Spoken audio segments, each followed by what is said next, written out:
All right. All right, item A, RZ 2025-08, request to rezone 32 plus or minus acres located off Celebrate Life Parkway from CCS to RMH. The applicant is Parkland Home Builders LLC, as represented by Stephen L. Jones, attorney at law. Thank you, Mayor. Thank you, Sure. Council. Of course, I'm Dean Smith, Senior Planner, and just to give you an overview of what you're talking about today, this is an example of the project. You'll see it divided into three sections, but actually there's two tax parcels. The northern portion is a zoning demarcation, currently zoned RMH, residential multifamily high density. This request is to take that portion that is RMH and the other two remaining portions, which are zoned Community Shopping Center District, and rezone the entire two parcels at 32 plus or minus acres to the RMH designation for the purpose of developing a 220-unit multifamily development. From a planning perspective, the future land use map designates this property as mixed use and business office. This site is currently undeveloped, and portions are located within both the Quality Development Corridor and the I-85 building height overlay. By way of background, this property was previously the subject of a rezoning request back in 2022 by the NRP group, where they came before council and wanted to do a multifamily mixed-use development. Council at that point denied that request. It lay dormant and is now resurfaced with this rezoning request. But today we kind of move through some of the particulars of this project, give you an opportunity to ask any questions. The applicant is here as well. Essentially, to be 144 three-bedroom units, 76 two-bedroom units. Two-bedroom units are shown to be approximately 1,600 square feet with an estimated rent of $1,900 per month. Three-bedroom units are approximately 1,950 square feet with estimated rents ranging from $2,300 to $2,400 per month. The amenities that are being proposed by the applicant includes a community green and open space, walking trails, picnic areas, a pool cabana, and in-unit appliances. The overall density of this project is approximately 6.8 units per acre, which is the maximum density permitted in the RMH zoning district for this type of product. The applicant has offered three proffer conditions: committing the development to reasonable compliance with the submitted site plan, which I think is the next slide here, providing the amenity areas as illustrated, and constructing the dwellings consistent with the submitted architectural concepts. In our initial review, staff identified a few technical concerns. The city landscape architect noted concerns with the location and effectiveness of proposed tree save areas and the site's ability to meet the city's tree conservation and landscape ordinance. The city engineer emphasized the need to carefully address environmental features such as streams, wetlands, and floodplain areas. Traffic impacts were reviewed and the traffic study was accepted. However, mitigation will be required if negative impacts are identified. Dedicated turn lanes will be required at the primary access point along with sidewalk connectivity and street lighting along Celebrate Life Parkway. Staff did recommend at the Planning Commission public hearing that the development would be capped at 220 units and that this project would be consistent with the submitted project details. On January 13th of this year, the Planning Commission held a public hearing. At the conclusion of that hearing, they voted 5-0 to recommend denial of the rezoning request. And that's a brief thumbnail synopsis of the project.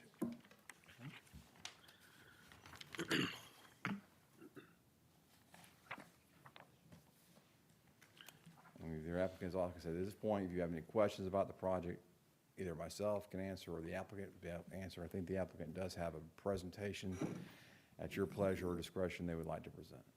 Thank you.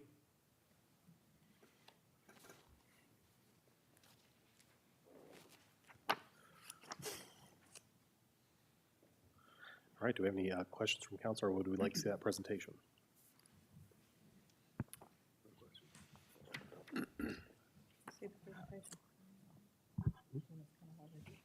I guess my only one question to staff, where it states they may not be able to meet the landscape ordinance with the availability of tree planting space. What happens if they cannot, how do they offset that inability? Well, that's usually something that occurs during the site plan. If the project is successfully approved by this body for rezoning, then the next step would be to do the civil site plans. In the submission of that site plan, the reviews are undertaken by various departments, including the landscape architect. Mr. Forbush would then work with the engineer and the designers to be sure to accommodate the requirements of the landscape ordinance. Now, there is in that ordinance an alternative site compliance requirement, so he may be willing to work with them, give or take, back and forth in that review process to make sure that he is satisfied they are meeting the ordinance requirements. Councilman Byrd, there's also an opportunity for a developer to commit to a tree bank. Tree bank, yep. Yes, sir. As well as the alternative compliance option Mr. Correct. Smith's talking about is the Tree and Parks Commission appointed by this body can hear an appeal if in fact our landscape architect says that it can't meet, they can go into that. There's two routes. Okay, thank you. Yes, sir. Kind of a question. You said a tree bank. Where would that be located? Is that like, We does that have to collect be in the city, or funds. is it going Yes, to be sir. like the state Tip- park, or? No, so typically we collect funds and then we use those funds to plant trees in our city parks and public rights of way. All right, thank you. Yes, sir.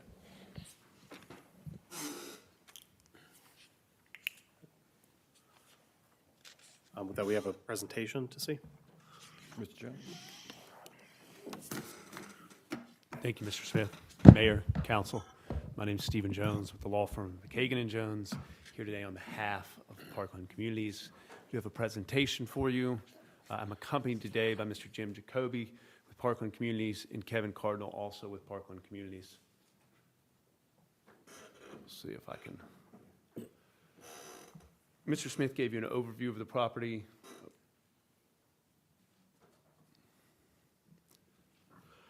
As Mr. Smith noted, this property is presently zoned RMH already. The rezoning request is to extend that RMH zoning district onto the southern portion of the property, which is zone CCS. You can see the property here. It's approximately 30.03 acres. It fronts on Celebrate Life Parkway. Zooming in now further, you can see that this is just north of the City of Hope. There's a parking lot separating City of Hope and this parcel. The southern portion of this parcel is a regional stormwater pond that services much of Ashley Park as well as this parcel. We have already engaged with the City of Hope and have a letter of support from them, which I'll show you later in the presentation. But I do want to start by showing you again the zoning map, which shows that split zoning, which Mr. Smith pointed out. As presently zoned CCS, you could actually develop on this property as a matter of right a number of commercial uses, including commercial with apartments on top of that. We do view that for that reason as a downzoning because you're taking this from a less intensive commercial use to, you're taking this from a more intensive commercial use to a less intense residential use. And we have some parking calculations later in this presentation, which I'll show you, which illustrates that point. But when we do look at the apartment over retail, which could be done on this site as a matter of right, on the 23.54 acres of the site, which is presently zoned CCS, that averages out with the max building coverage under the overlay to approximately half a million square feet, with the max floor ratio then being about 750,000 square feet between the entire development. What that means then, if you looked at the 22 stacked townhomes, and we'll discuss the product later on, but these are townhome style. They look like brownstone walk-ups, and we can show you some renderings of that. But when we look at that compared to the trip generation that would be created by a pure commercial development, say maybe 100,000 square feet, or an apartment over retail development, the numbers are quite stark. A pure commercial development would have a trip generation on a daily, which is about in excess of 2 times greater than what would be generated by the stacked townhome development proposed by the applicant. Likewise, an apartment over retail development would generate about 1,000 more trips than the development that is proposed here. Another interesting thing, though, about this site is, as you've seen Ashley Park develop, this parcel has remained vacant and fallow. You had another rezoning application come before you a couple years ago for another residential development that was denied. This parcel has remained undeveloped as presently zoned. As we come through the years 2004, 2007, 2009, 13, 24, you'll see the area developed around this parcel with all the land around it being developed except for this parcel. That's because if you look at Celebrate Life Parkway, it just does not have the thoroughfare traffic necessary to sustain a commercial development. That's why the parcel to the north, in our opinion, was developed for a traditional garden-style multifamily development. And that's why we believe that this parcel likewise is ripe for a residential development, because again, it just does not have the frontage necessary to sustain commercial development, which is typically what's called for or what is contemplated as it is presently zoned CCS. The northern parcel of the site, of course, is, as I mentioned, zoned RMH. However, that portion of the property is largely undevelopable. There's some usable land there, but it doesn't make sense to extend the site plan over there.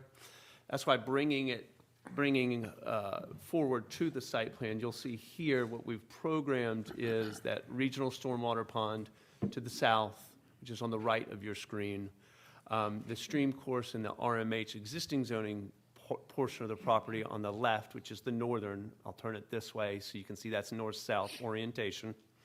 But within this development, these are, again, stacked townhomes. So it looks like, when you're looking at each building, it looks like you've got individual townhome dwellings, but it's one unit over another, with each having its own garage with rear-fed alleyways. You can see those alleys facing all the units, but all the units front onto common green space. So on the left-hand side, you can see that tree save area in the middle with a gathering space, a pool, a clubhouse, and then on the right side, those units also front on a common greenway, and then on the following further right onto a walking trail. So every unit is programmed to front on green space, with all of these units being rear-fed into garages, excuse me. As staff mentioned, we do propose in this application, or in this concept plan, consistent with the traffic study, 2 entrances on Celebrate Life Parkway. And again, here is the support letter from the City of Hope that I referenced earlier. Now, I do want to say with respect to this plan, we have flexibility in this plan. That's what a great thing, I think this workshop format that the council has adopted works wonders, and we'd ask for your feedback on this plan. To that point, Mr. Jacoby and Mr. Cardinal are here. We can talk through some of the aspects of this. From the unit count to the layout, we have a lot of room for consideration of the comments the council may have. But we think, again, that this parcel is situated for residential development, and the market trend in the area, as Ashley Park has developed around it, shows that. We had a economic study by the Knoll Group commissioned, and what that shows is, and it's small print, but that basically 98% is commuting in to this area. And so what is needed is housing for the jobs that are and the employees that live and work and play in that immediate area. We also see, obviously based on the letter of support from the City of Hope, that there's a unique symbiotic partnership there for nurses and folks that work at the City of Hope, as well as families that are undergoing long-term cancer care there. If I could interrupt for a sec, Mr. Jones, go back one slide there. You said commuting in. That's commuting in 3/4 of a mile. Correct. Okay. So I'm just making sure, because you're looking at a radius of 0.75 miles, 3/4 of a mile. So it's a commute to have to go a mile. No. That's what I'm understanding that to be. I can cut. The area immediately 3/4 mile radius around the interchange. And that's what we're talking about, the jobs from there and the residences from the interchange itself, not from this development. Right, so if you look at a 0.75, what the first sentence says, there's a 0.75 around the Bowlesboro 85 interchange. It has approximately 7,200 jobs, but there is only 1,100 housing units, resulting in a 99% commute in ratio While the current development would grow that, it will still be at a significant, it will be a significant jobs to housing imbalance, with estimated 98% of these employees, or 7,183 commuting in. These commuters result in traffic congestion and wear and tear. So what this says is that you have a 98% of the employees in the area commuting into that 3/4 of a mile radius. What this will do is add needed housing stock to the area to reduce that commuter ratio into the Ashley Park area, allowing folks, like for instance, that work at the City of Hope to have a place where they do not have to commute, where they can live and do not have to commute into the area. All right, thank you. Do we have data on incomes for those workers and how that relates to the proposed or to the projected rents here? This is not specific. This is not specific to every. No, it is not broken down based on the incomes of every individual. It looks at all the jobs in the surrounding area and the influx of the people there. So the question being, you know, with those jobs and the relationship of those jobs to this housing, would the people who have those jobs be able to afford the rents that are proposed or projected here without being housing burdened? Absolutely. So when we look at the rental market and we look at that apartment community just to the north, we're within, Jim, would you say a 10 or 15% margin of the rents there? And so our rental rates are, we have a 2-bedroom unit and a 3-bedroom unit. The 3-bedroom units on the end are slightly larger than the 3-bedroom interiors. So you've got kind of 3 price points. For the 2-bedroom, it's $1,900 a month. For the 3-bedroom interiors, it's $2,300. And for the 3-bedroom exterior, basically the units on the end of each building, is $2,400 a month. And so with those being commensurate with the rental rates for traditional multifamily, and especially traditional multifamily in the area, yes, Mayor, we do see that as attainable for folks that are already living and working in the area. Thank you. So I have a question for you. With these townhouses, the 3-story townhouses, so I'm going to ask you, what is your target demographic when you guys build these 3 stories? What's your age demographic? And I'm going to try not to butcher this. Mr. Jacoby is really the expert on this, but you're looking at young professionals, 30s to early 40s. We do have a number of healthcare professionals that reside in it. That's why we think that this is a great symbiotic relationship and we're in proximity to the City of Hope. With respect to families, traditionally these do not are not occupied by families as much as you would see actual true detached rental homes or even traditional multifamily. Jim, do you want to go into specifics on the number? Because again, I don't want to butcher the percentage. So before you start, though, you're targeting 3 bedrooms, but you're also, it seems to me, contradicting yourself by saying it's not typically family. So you want to help kind of define that a little bit? Or as to why? So you have 3 bedrooms, but yet you're telling me it's a younger demographic, and typically they're not families. So Yes, sir. So, just help me on your targeting. If you could just state your name for the record. yes, sir. My name is Jim Jacoby, Parkland Communities. So across the board of all of our communities that we have, our average primary tenant is 39 years old. The average income across the board is right about 108 to 110,000 annual income. And right, our 3-bedroom unit usually is a young married couple. Maybe they have 1 child. We do have, these are 3-story units, so we're not, I would say we really are, if we do have children, or when we do have children, it's really focused on elementary schools, not so much to middle and high, because it's the 3 stairs, you know, as people get above 40, they're not really interested in walking 3 flights of stairs up and down. So I will say that we are completely different than what apartments are. Meaning our interiors, my 3-bedroom unit is 1,950 square feet. A typical apartment is 1,100 square feet. So we do have a larger living Typically, one bedroom can be used as an in-home office. I would say one thing, our interiors are very high-grade materials are used on interiors, all quartz countertops, interior, the high-end flooring. And so this is definitely a better alternative than what apartments are. And usually we're taking people out of apartments that what our client is somebody that just doesn't want to live in an apartment any longer. They don't have the house, the money necessary for a down payment for a home, or may not want a home or some sort of change in lifestyle.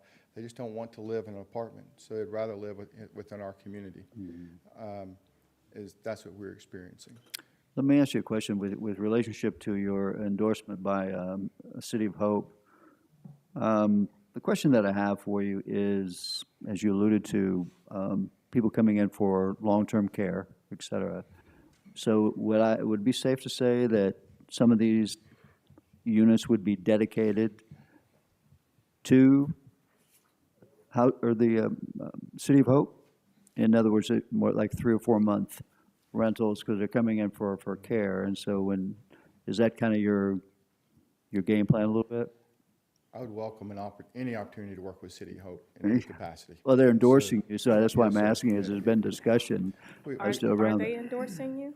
Or is Well, this they just a gave us letter supporting. from, They gave well, us- there's a letter from an executive there, and he says, I want to know if that's actually from the center, or is that his recommendation? It's on their letterhead, right? It is. So that would assume their Yeah, I don't corporate want to assume endorsement. anything. Yeah, he is on their executive. Well, let's just say corporate it for the executive sake of team. our conversation, Right. that's the case. Yeah, but How about that? Yes, and so we've had a lot of discussions with the City of Hope. We have stopped short they have really stopped short of a commitment of wanting to do something with us. I'm more than happy, and I've told them on numerous times, to work with them in any way. And so we're open to any options. One thing that they have said is their need is really a need for their professionals for a close place to live. I think that is probably one of their primary reason for supporting. I would say a close second would be provide some better housing near the hospital for patient care. Thank you, appreciate it. So, look, kind of a follow-on question to that then. For professional housing, that means like the nursing and therapists, but not doctors. Well, we have doctors that live in our units as well. For example, we have a project in Lawrenceville that Northside Hospital just opened, a huge hospital, and we have 2 doctors that live in there. We have several nurses. I would say nurses, schools. We have a lot of teachers that live in our. I have 3 high school football coaches right now in my communities. We have so we're kind of across the board. I would just say that we kind of offer just a better quality of living, and also it is kind of a white glove as far as concierge service. Everything is included.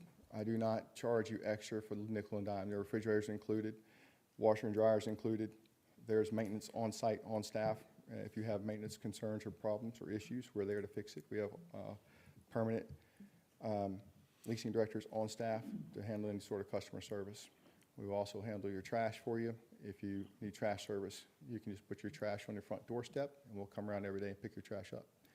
So I say our standard of living is much better. The exterior of our units, I use no wood. The only wood we use is really our post. Other than that, everything's hardy, PVC or vinyl, so I don't want it to rot. My roof is our 50-year architectural shingle that gets used on my roof. I build these things for long-term ownership, and that's our goal.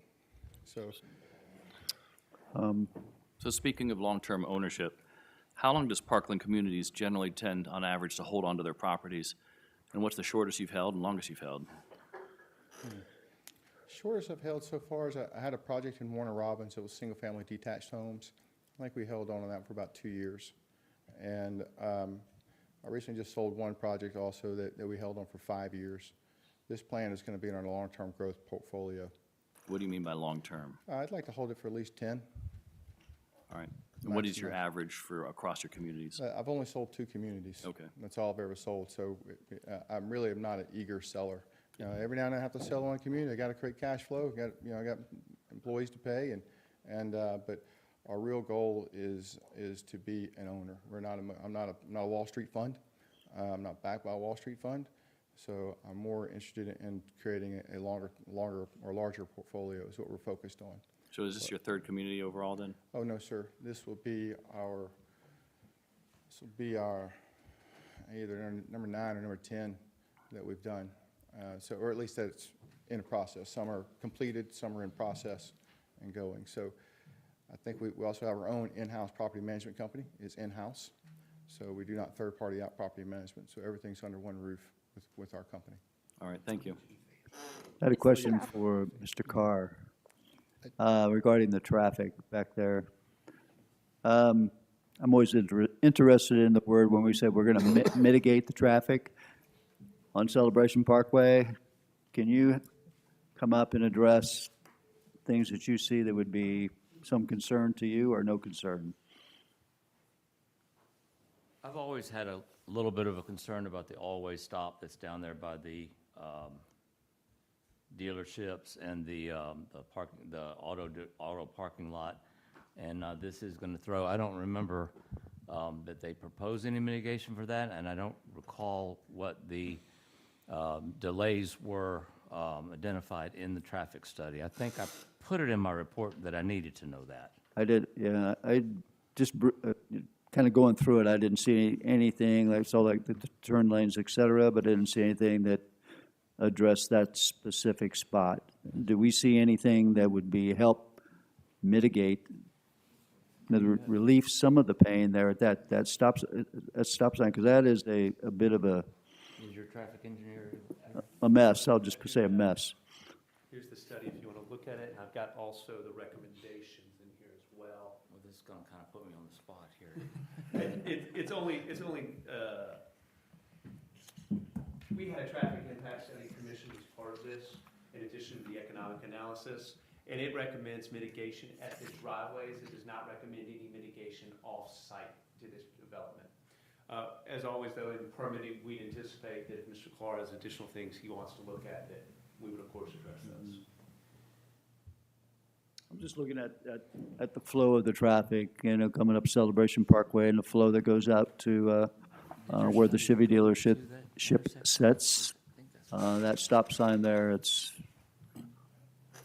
highly congested. You got 3 different, This one, This one. this one.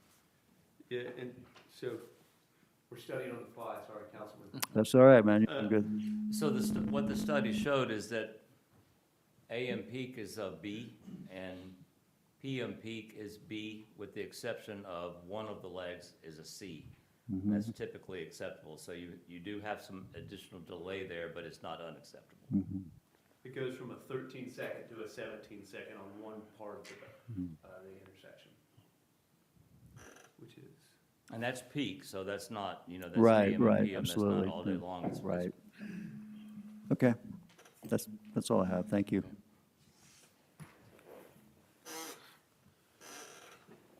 So I just wanted to give you one more slide of the a front-facing view of these units.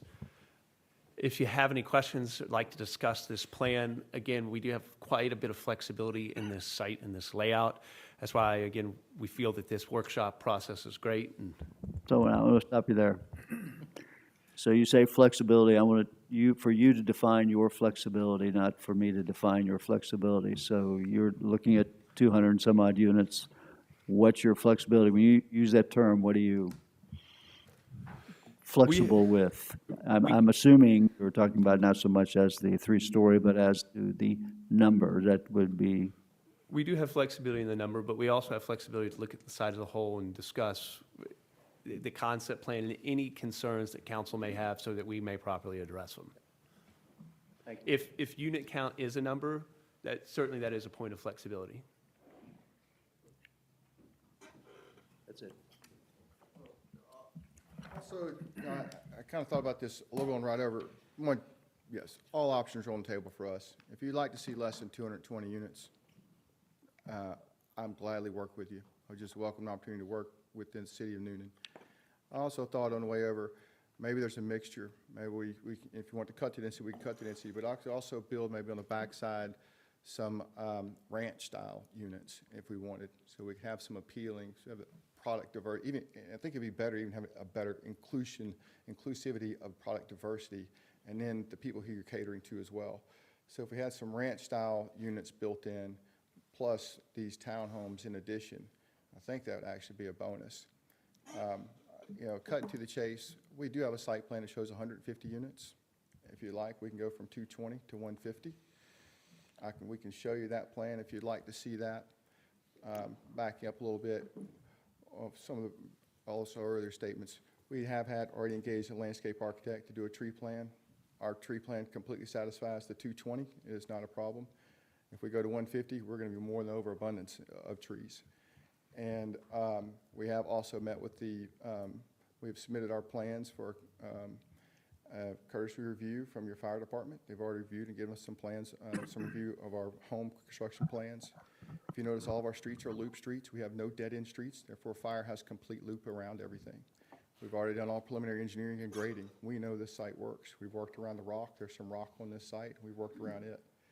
So with that, let's flip to the 150 unit plan. I'd like to show you the 150 unit plan. Maybe you can see a difference. Can you also kind of expand upon your statement about the ranch styles? Oh, yes, yes. Yes, sir. So what we can do is, you have your pointer code? So first, and back up, we have a brand-new community. We just opened in the city of Fayetteville. We're just off of Main Street in Fayetteville. It's very successful so far. It's been great. But I welcome, if you want to meet there, or if you just want to go there by yourself, and you can go actually see exactly what we're building. You can walk the units and you can experience it. You can kind of see the quality of construction that we've done there. But with this, what we've done is we've kind of eliminated any of the units here. You now have a larger buffer here, but if we wanted, what we could do, let's say you want to stick with 150, we could essentially just slide these roads up and we could bring in ranch condos back here in the back, and then they would have a large buffer behind them as well. So it's just an idea I thought coming over. I guess my point is all options are on the table. I can come up with many different design scenarios and solutions if you like. And, but that is something I think that may be very appealing, is to incorporate a ranch style product. And then not only that, but now we're also attracting a demographic that most likely will not impair any schools further, because most likely that's going to be that the demographic doesn't have the children. So I'm sorry, I see. On your ranch style homes, that's going to be to where they be a 1, 2, or a 3. Do you have any other communities? I'm assuming you have those in other communities. So it's typically It'd be a two and three bedroom. 2 and 3s. Floor plans is what we have. Thank you. Yes, sir. So this typically mean that your 3 bedrooms will be on the end units, and oftentimes your 2 bedrooms on the interior because you just don't have the windows. So that's what we'll be providing. So when we say all options are on the table, if you want to see something different, we can do something different. I am open and ready and willing to work with the city and however you'd like. Well, I've said enough. I'll let somebody else jump in if they want. Well, questions? Go ahead. Yeah. I got a couple of questions. So one, is this an opportunity zone? Not to our knowledge. Not, do you know? Okay. Yes, ma'am. 2, to the mayor's question earlier about affordability. So it sounds to me like you are absolutely targeting the City of Hope worker, not necessarily our firefighters, teachers, bus drivers, that kind in this development. No, man, we welcome, we have a lot of school teachers, and a lot of, I'm going to say school teachers, maybe I should probably say school teachers and just staff from various educational backgrounds. So we welcome them. We have a lot of police officers that live in our communities as well. So we're not, I'm not targeting any really certain specific group by any means. We welcome everybody. So to his question, can they afford this? Yes. Is What my communities are typically anywhere between $800 to $1,000 a month less than home ownership. And when you consider they don't have to come up with a down payment, they just have to pay an application fee. which for all of our, I would say, public personnel, whether it's fire, police, teachers, that gets waived for them. And so they can have no fees to be put in. Even your security deposit, if you don't want to do security deposit, we have a program that you can just put up a bond on a security deposit. So you can move in for as little as $50. So we are definitely easy. What we are offering is accessibility to higher quality of living in great locations. That if we did this as for sale, the townhomes would be a much more expensive product if you did a for sale townhouse. And then most likely the people that were renting from me most likely couldn't afford, let's say majority of them would not be able to afford the price of the townhouse. So that's our niche. Our niche are the people just, they're done with apartments. They don't want somebody living above and below them and inside of them. But yet, for whatever reason, they need or choose to rent. And there are a lot of people that do choose to rent. There's no maintenance. And so that's where we have our success. Can I ask a follow-up question to that? So I don't think the question is, I'm sure that you would be happy to accept teachers or firefighters or whoever it is, their money still spends. Yes, I think the question is, how many of those people are paying more than 30% of their take-home pay in rent? And, that's kind of the question here is, to what degree I'm looking at the numbers. I think you have to be making, based on your smallest unit, between 76,000 and 92,000 to be in that range of the 30%. That's about right. That's right. It's also a combined household income too. Sure. So you can have some single professionals, but it also could be a combined household. So if you have a school teacher, they're married, that works as well. So, and some people have a co-signer that will sign with them too.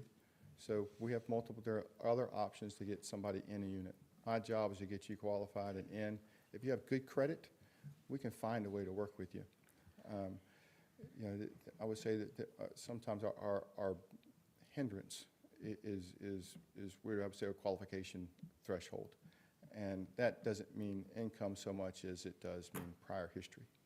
And so, but if, I want people in my units, and so that's what we do. My other question is, you mentioned you weren't backed by Wall Street firms, but do you have any partners or backers whose exit liquidity pressures would come to play in a situation like this? No, sir. I do have one investor that if I need an investor from time to time, I can depend on him, but that's the beauty of our relationship. We are completely agnostic. If anything, he'd rather hold it for the rest of his life. He'd rather us never sell anything. So we're completely, there is no pressure from that perspective. And so there's no target investment horizon for your investor? No, sir. We don't have a sunset, no nothing. So, so that's, circumstances can always change, but that's been our relationship so far. Quick question. This is a topographically contentious site. I've walked this site before. It'll get your heart rate up. Mm-hmm. You probably don't have I know you've talked about grading and stuff, but not to get too much in the weeds, but to create these paths, is this going to be gradiently stepped down, or are you going to just mass grade this thing and we're going to end up with 50-foot retaining walls? It's pretty dramatic out there. We have no retaining walls on our plan, and we do have that tree save area in the middle is an actual tree save area where we're actually going to save the trees. We've already done an engineering and grading analysis around it. I don't like retaining walls. So especially if we get to 150 units, there'll definitely be no retaining walls. You're saving much more of the site that's preserved in open space. That's one reason why we went ahead and did a lot of preliminary engineering, just to make sure it's feasible. As you're right, the site does have some challenges, but I needed to prove the feasibility before I came in front of you. So the units on the west side of the site would probably be at a higher elevation than units at the east side of the site? Yes, sir. So there's kind of a ridge, I guess it runs right through here a little bit. This is the flattest areas up here. And so then the grade falls from that way and falls from this way down. So it's one reason why we focus on all the green spaces before us, is we can make up grade in the green space as well. And then we can make up grade back here. So it works. I got couple questions for you then. Yes, sir. On your 220 plan, you had a third entrance on the backside proposed or possible. Where would that go? Yeah, What well, was the purpose of that? that's a great question. We really wanted to get a connection in with BJ's, and we had the color plan.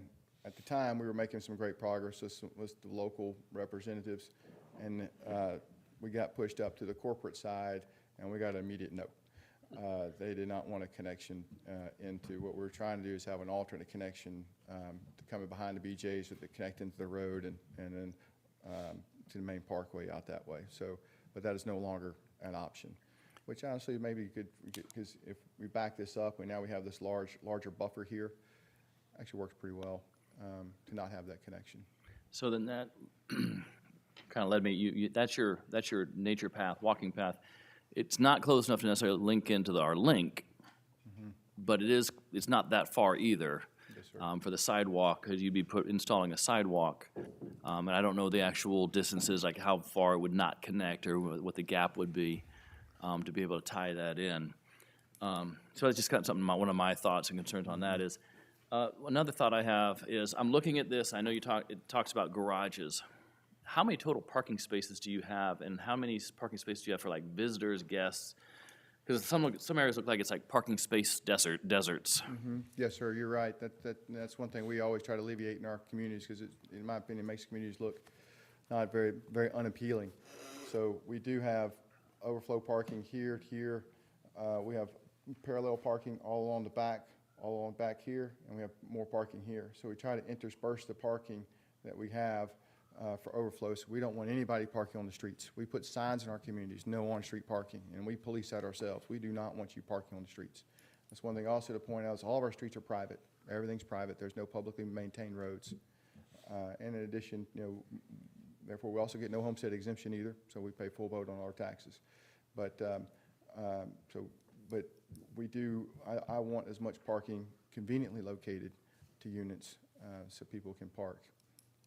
Yeah, I mean, this is something I always consider, during the holidays, people sir. have guests over, Exactly right. And with the garages, it's not like it's parking spots now that are open for somebody else to use. They close the door and nobody uses it, it's empty.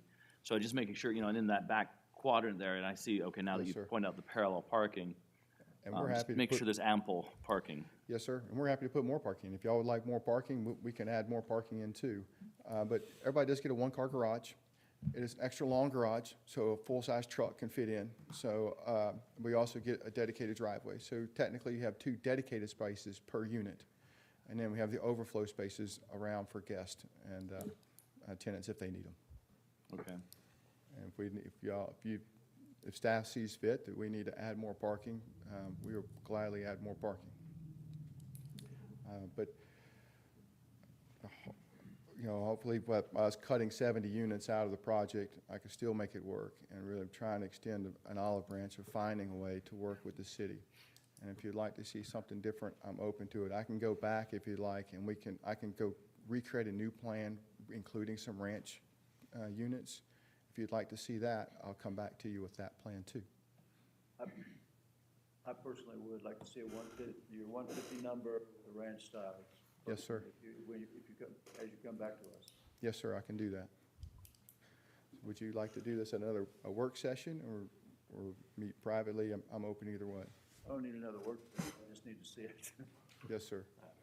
I'm sorry to interject, but one thing council may want to consider, the planning commission hasn't seen a reduced number. Would you like for them to look at a reduced plan to make sure it's an apples to apples comparison when you get it in the future? I think that would be a yes, right? That's up to you guys, but I just want to make it's an option for you instead of, but the planning commission, since their recommendation was. Repeat that to me again, just make sure I got it, and Okay, whenever a significant reduction in density, the planning commission did not get that opportunity to look at that in January. And since their recommendation is based on the proposal at 220 units, would you like the planning commission to consider a reduced density plan with different products as mentioned before they come back to you, so you can have an updated commission recommendation? So they didn't see this plan at all then, the 220? Not the alternate plan, no, sir. Just the one with 220 units. And I also, somehow think that, I'm not gonna mention my personal opinion, but I would, for me, no, I don't think it needs to go back to them. Okay. And Councilman Jenkins, we did confirm it is an opportunity zone. Yeah, I'm looking at the map right now. Okay. That's great news. If it's an opportunity zone, I'm even more motivated to hold this long-term. Yeah, you have to for 10 tax years. advantages. So I would, so that's an easy answer. One other quick question. So what is within safe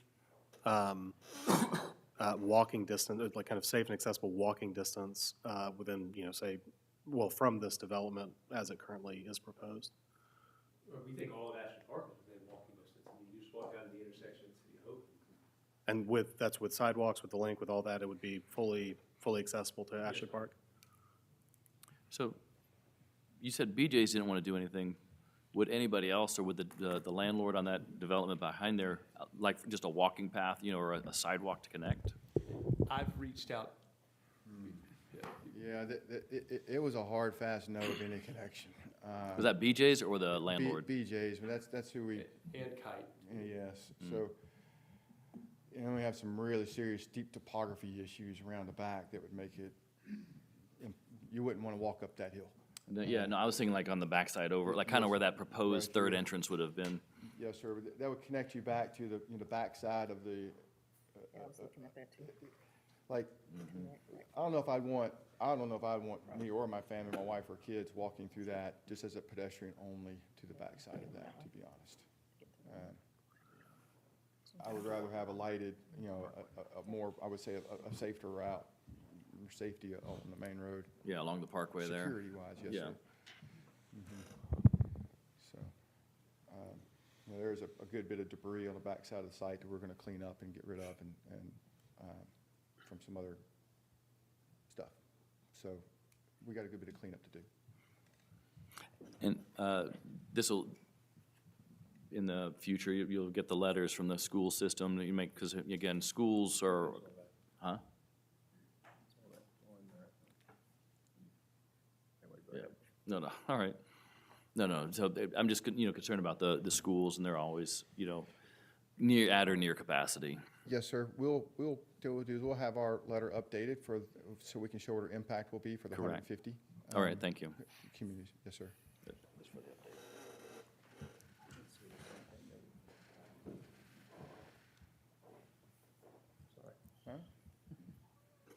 Okay, we'll come back well, if you want, we can just update our site plan with the ranch. If we can submit to staff if you'd like, or if we can come back and meet with you or our hearing, we can get that to you pretty quick. Yeah, I think that's something we may need to discuss. I don't know how much time you need to revise your application, because we've advertised this in 2 weeks. If you do not feel like you can get a revised application back in front of 2 weeks, Well, actually, we would need it before then, because the agenda is published the week before. Right.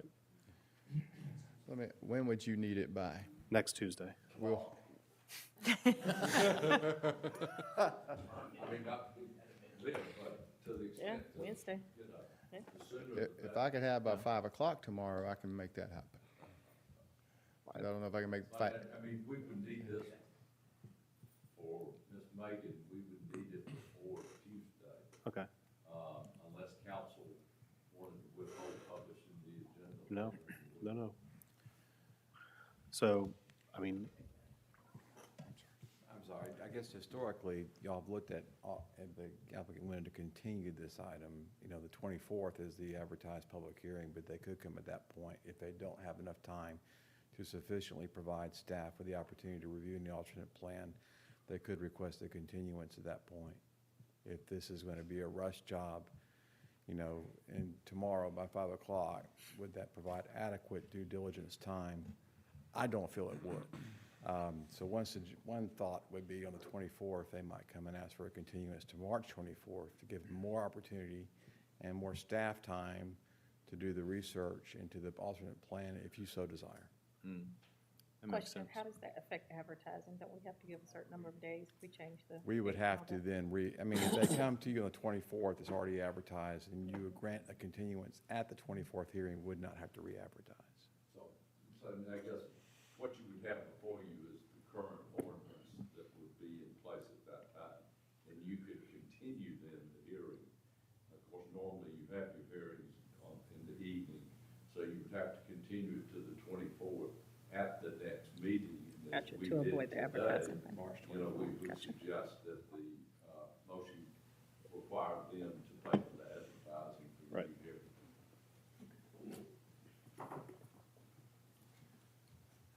totally fine with paying for the advertisement. If you like, we can go ahead and make a commitment today. If you'd like to go and postpone a delay, just get everybody some time to review and do a thorough review. We're happier for that too.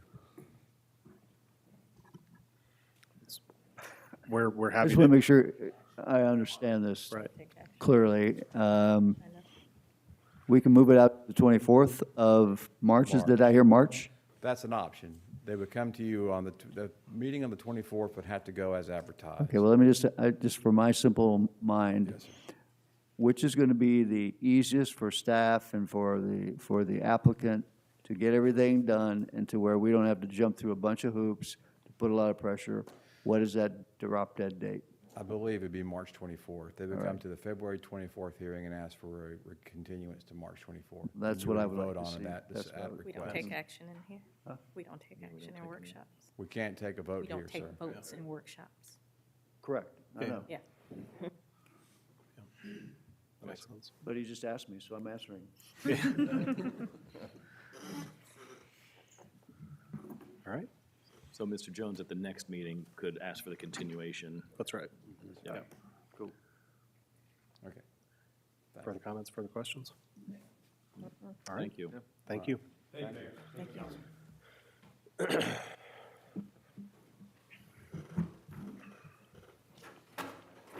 All right, item B has been struck, so we're moving on to item C.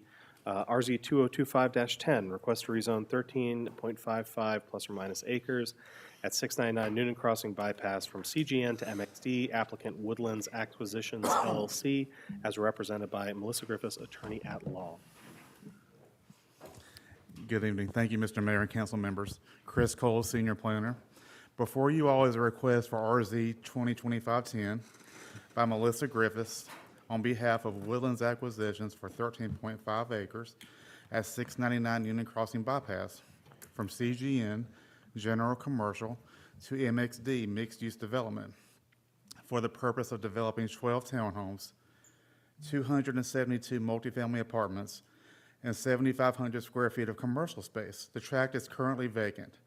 With MXD zoning, the density is not predetermined, but contingent upon the overall MXD zoning master plan that is submitted by the applicant. And Megan, if you don't mind, if we can go through a few slides, sorry. Thank you. Great. So I just want to go through a few slides here to show you what we're looking at. Here we see the layout, and of course the applicants are here to go through more details. I'm just going to give a short overview.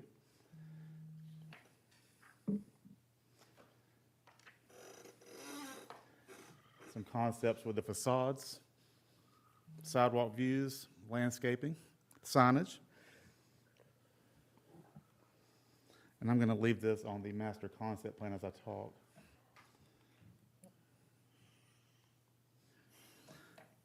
The zoning master plan features a master amenity area and an amenity courtyard. The applicant intends to create circular pedestrian access between the link trail, the subject property, and the Wood Partners site to the north. And just a few last slides. With amenities, we're looking at such depictions here. Representative amenities. We have some clubhouse features as well, and they'll go into more detail. Some interior units of residences. And here we see the proposed townhouse design, as well as the facade look at the townhouse design.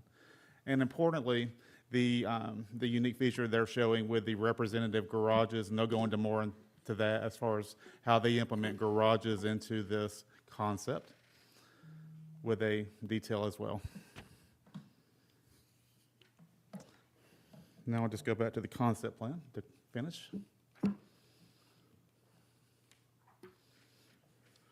The north entrance will be right in, right out. The south entrance will provide full access to be shared through a reciprocal agreement with the southern neighbor, which is directly to the south of the subject property, the proposed Volkswagen dealership. The south entrance will provide left and right turning onto Newnan Crossing Bypass. In conclusion, the targeted unit mix is 166 one-bedroom apartments with 786 average square feet, 106 two-bedroom apartments with 1,170 average square feet, and 12 three-bedroom townhomes with each containing 1,637 square feet. All the residential units, including townhomes, are rental. The expected price points are as follows. One-bedroom apartment, the rental rate, they're looking at $1,750 a month. Two-bedroom apartment, the rental rate they're looking at is $2,050 a month.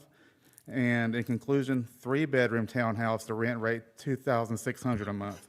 The Planning Commission held the public hearing on January 13th and voted to recommend denial unanimously. Thank you. I'm glad to answer any questions, and the applicants are here as well.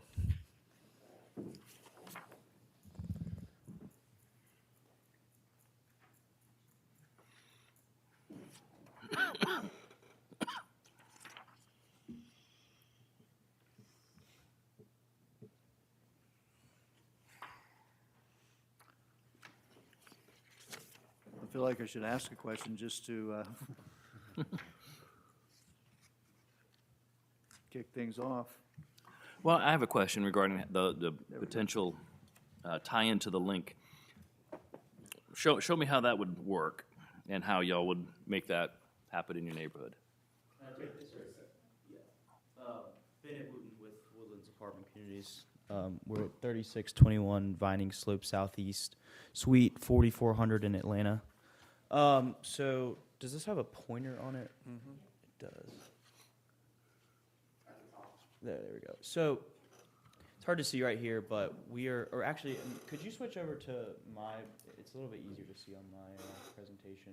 So we're, first of all, we have, you know, a letter from Wood Partners, which is the project to the north, that shows their willingness to work with us and cooperate to create circular connectivity.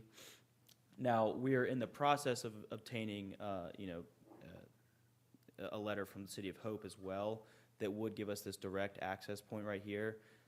This property right here is owned by City of Hope, and so we would have to get an easement from them. The sellers of our parcel that we have proposed here used to be the owners of the City of Hope, and they have an existing professional relationship, and so we're in the process of getting that done. But like I said, the circular connectivity would be in through here, up through the Wood Partners site, and then their connection up back to the link trail and back through in the circular method. So is there actually like a section, I mean, it looks like more like, you know, and I know it's just a diagram, very rough, more of just a sidewalk that connects to the link, or would you actually have some trail that goes through your, like actually trail that goes through yours that connects back out to the front? So, I mean, there will be, of course, you know, sidewalks throughout the entire, throughout the entire project. We do plan to do, walking trail kind of around back in this area, and then this trail would of course be, you know, whether it's paved or, I guess it would most likely end up needing to be paved, but this would be a real, you know, constructed trailhead, and then of course there'd just be normal sidewalk routes with very clear signage directing people through the property and back to Newnan Crossing bypass, this side of the property where they could either connect through, the main entrance of our property and up the sidewalk, or through a direct connection that splits behind these townhomes in the Wood Partners site. So would this be a private road, driveway, parking lot, basically? Yeah. Okay, so the public, would they be able to utilize this to be able to kind of cut through? That would be the full intention, particularly because of our ground floor retail. We want to drive as much traffic as possible past them. So say somebody, for whatever reason, they're there shopping, but then somebody else just wants to come to get onto the link. Yeah. Will you have enough and ample parking for that? We and don't for the residents as well? have dedicated parking for the link trail specifically as a, here, this is your trailhead for the link. It would be more as an anticipation for, the local residents. That's certainly something we could look into, providing, certain number of dedicated parking spaces. I'm not saying dedicated, but just do you have will there be ample parking? We do, and I can let Chad speak to this in more depth. Because that kind of goes back to, the other applicant, ample parking during the holiday season. We have a very mild February this week. Yeah. It could be, in Christmas time. We've had very warm Christmases. Yeah. People are out, shopping, but they also want to go on the link, get some fresh air, and just making sure that there's ample for all the activities you want to try to do there. So I can certainly let Chad, give a more in-depth overview of our parking setup, if that'd be helpful for you. Yep. Hey, my name's Chad Lambeth with PEC, 350 Research Court, Peachtree Corners, Georgia. So yeah, we do have ample parking throughout the community to serve, not only the commercial, I think it's a 5 per 1,000 square feet that we meet code there. We also meet 1.5 spaces per unit for each multifamily dwelling as well. Townhomes each individually have 2-car garage with 2-car parking spaces in the driveway. So we do have ample amount and some excess. There is flexibility, with some changes, and I see a couple of areas we can add some additional guest parking, not necessarily targeted at that trailhead necessarily. We do have, ample parking there, but, there might be a little bit of give and take with the garages or some of the design aspects there, but we do meet and exceed the current parking requirements as shown. So minus the ones with the garages, because that's kind of dedicated to them. Yep. How many parking spots are there? In total, we have 505 spaces.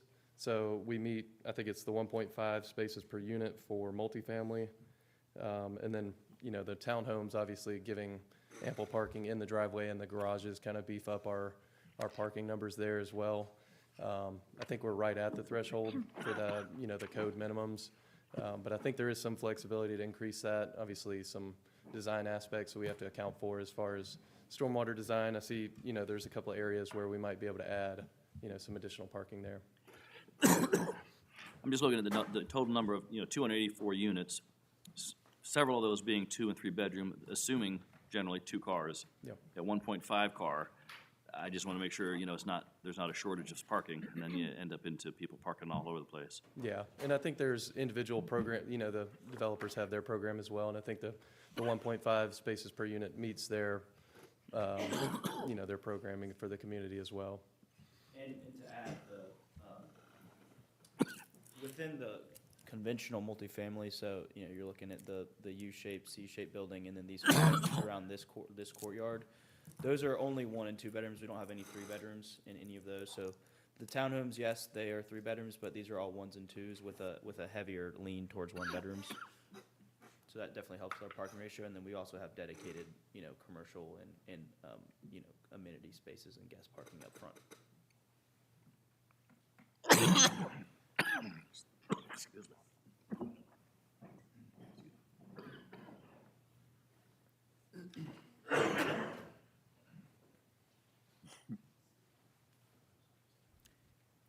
Could we possibly let him start at the beginning of his presentation, because he had something he wanted to go through with the whole plan and show you everything, kind of like the prior person got to do, and instead he just jumped up to answer a question. So is that okay? I'm not trying to take over your meeting, Unless there's but any objection. it may flow a little better with what, because he has his slides. He has his slides in order, so it may be a little better if you don't mind. I'm sorry, for the record, Melissa Griffiths, Horn and Griffiths, 32 South Court Square, Newnan, Georgia, 30263. Bennett Wooten and Kevin Wood are here with Woodlands. Chad Lambeth is the one who came up. He's a civil engineer with PEC. And then I've also got Mr. Vern Wilburn here, who is our traffic engineer on this project, so that we could be prepared to answer any questions that you all may have. Thank you. Bennett?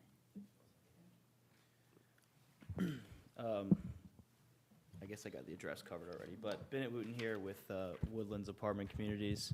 Again, wanted to thank you all for your time and effort in reviewing our application. I know it's a busy time of year, so thanks again for that. I'd like to give a brief overview of us, who we are. So Woodlands is a small family office development firm focused exclusively on multifamily and mixed use ground up communities. We're a team of 3. It's me, Kevin here, and Kevin's father, Leonard, who couldn't make it here today. It's just the 3 of us. We're based in Atlanta. We focus almost exclusively on projects in the Atlanta greater region, though we do look across the entire Southeast. But we spend a lot of time here. We viewed Newnan as a really strong and growing market for many years, and we're very pleased to come across this site because we've been looking for opportunities to invest here for a long time. And so just, a few points to supplement Mr. Cole's presentation. We'd really like to reiterate that with the recently approved, I guess last summer, Wood Partners development to the north, we feel that this project helps reinforce and expand an emerging mixed-use district rather than keep it as a standalone one that the Wood Partners project has, or will create.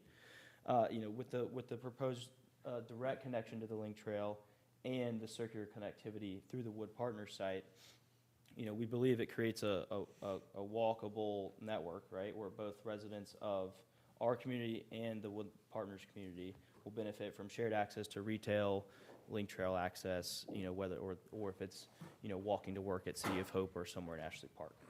The project includes a mix of conventional residential multifamily units as well as for-rent townhomes. I want to make sure we're clear. They're for-rent townhomes, which helps provide two distinct housing options that can serve different household types and life stages. We at Woodlands do not manage properties in-house, but we're very, diligent and selective in choosing the best third-party management for the job. That, like I said, the top-tier third-party management firms ensure that our communities are operated at the highest standard.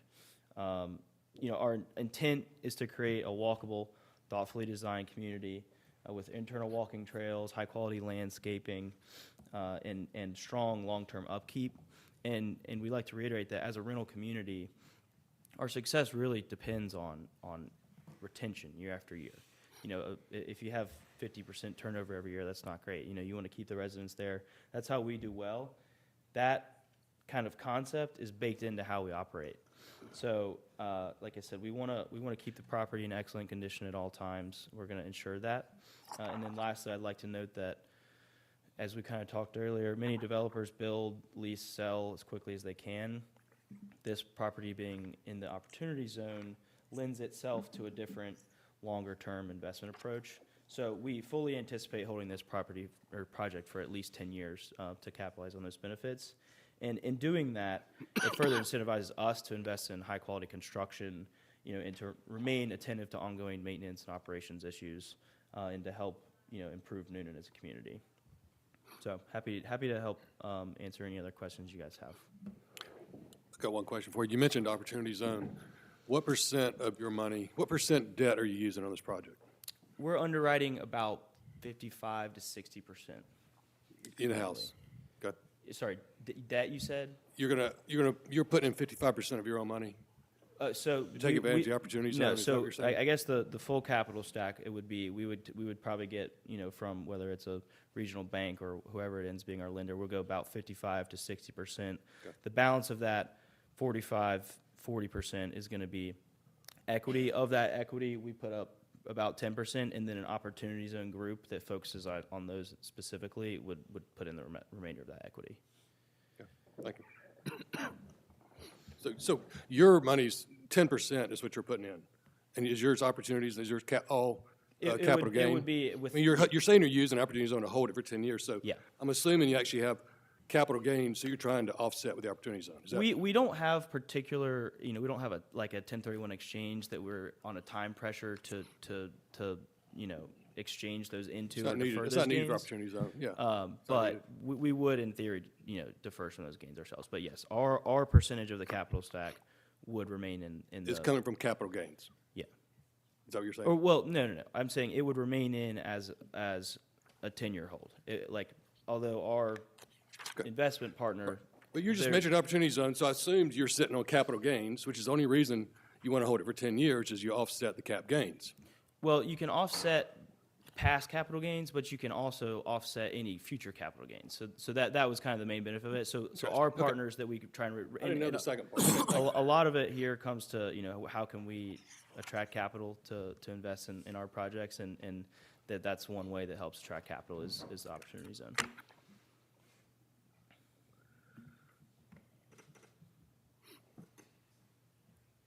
Oh, yeah.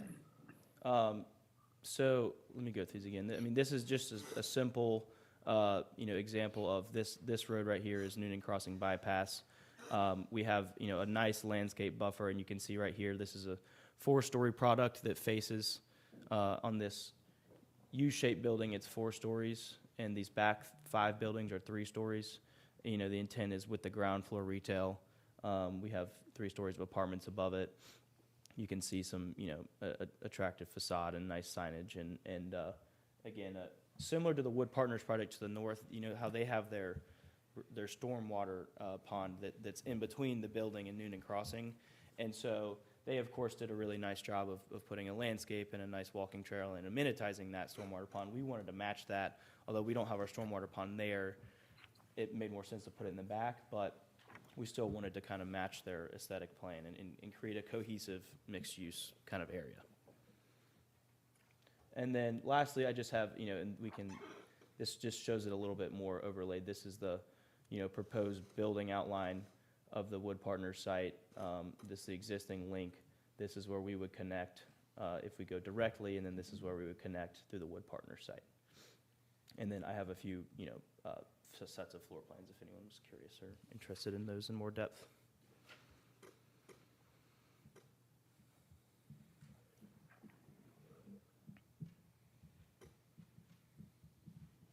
So with the link connection, with sidewalk connectivity, again, what is within easy walking distance for residents within, a quarter to half mile? So, you can, of course, go this.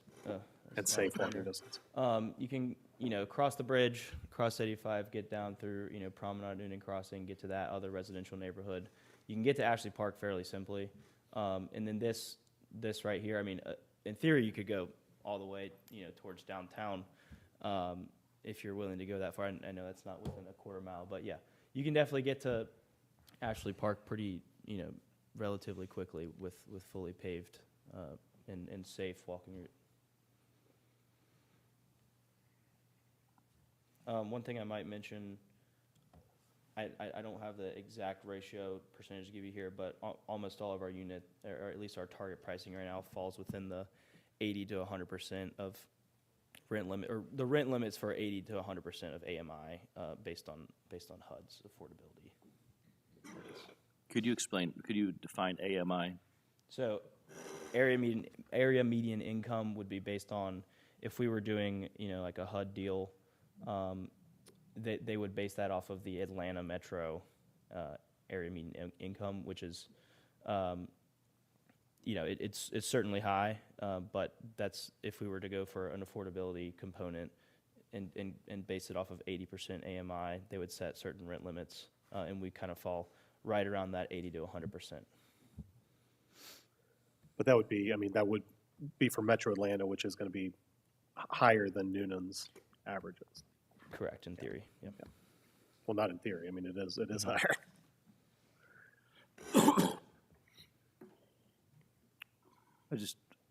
Mr. Carr, do you have any concerns about the ins and outs of that particular project? No, we worked all that out. Okay. At concept.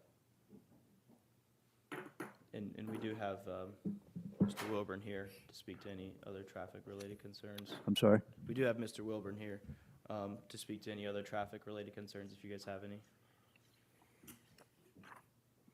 Mr. Carr, answer I'm good with what he said. Perfect. Thanks. Thank you. I have a question, kind of talking about traffic is, you said right in, right out only. The intersection that you'd be sharing with the Volkswagen dealership on is that the southern end there? Yeah, right here. Is that at some point slated to be signalized? Does that have a cut at all through the meeting? I don't remember offhand. We'll let Vern speak to it. Again, Vern Wilburn, 1864 Lower Fayetteville Road, Newnan. That's what I call the main intersection, because that's where all the left turns will have to occur in and out of this development, as well as for the Volkswagen and the Subaru dealership. So there's a lot going on there. And that's right across from the existing driveway at 710 Newnan Crossing Boulevard, or bypass. That's the dermatology is the main occupant there. That's where I go, so I'm very familiar with that intersection.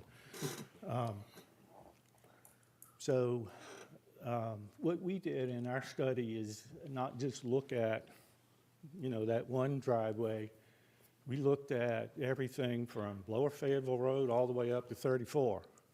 And we looked at all of that development that I just spoke of, and also Wood Partners.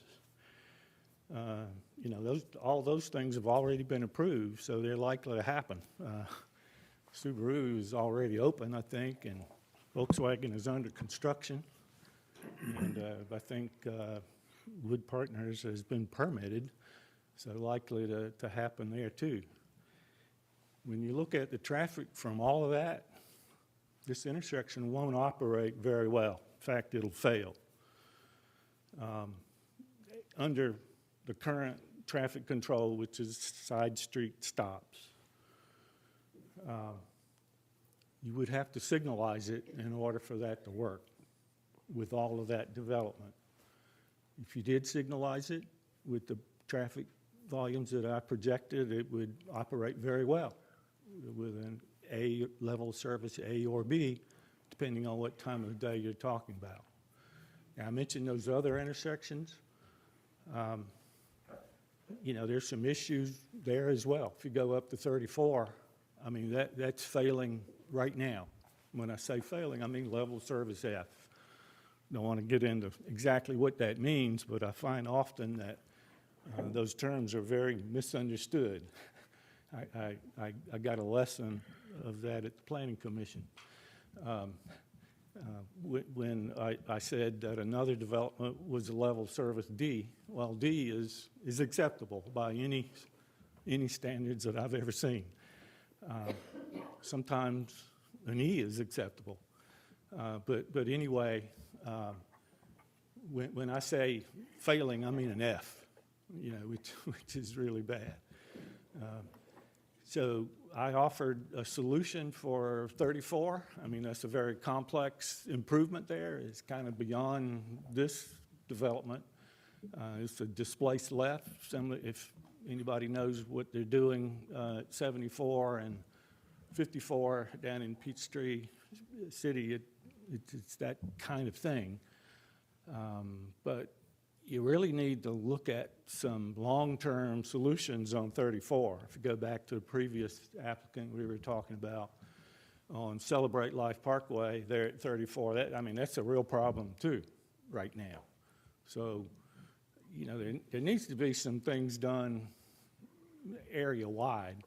And when we do an impact study, we come in and tell you, well, there's no impact. Well, I could come in here and tell you that, you know, you've got a certain amount of traffic that'll be generated with these other developments, and this one doesn't do anything, and there's no impact.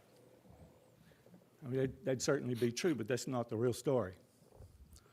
So I went way beyond answering your question, but the answer to your question is you will need a traffic signal at that main intersection in order for all of this development to work.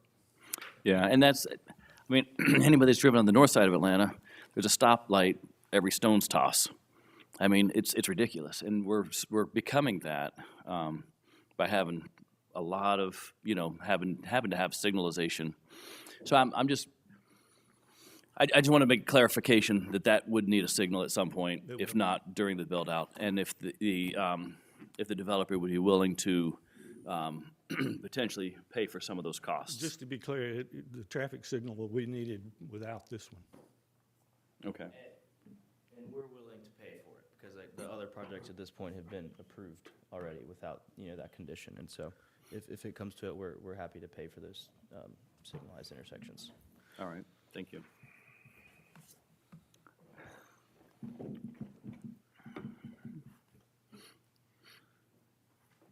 Further questions, comment? It was more of a comment, but I'll hold it. All right. With that, thank you so much for your time. Can I get a motion to adjourn? Make that motion. Second. Any discussion? All in favor? Aye. Any opposed? Adjourned.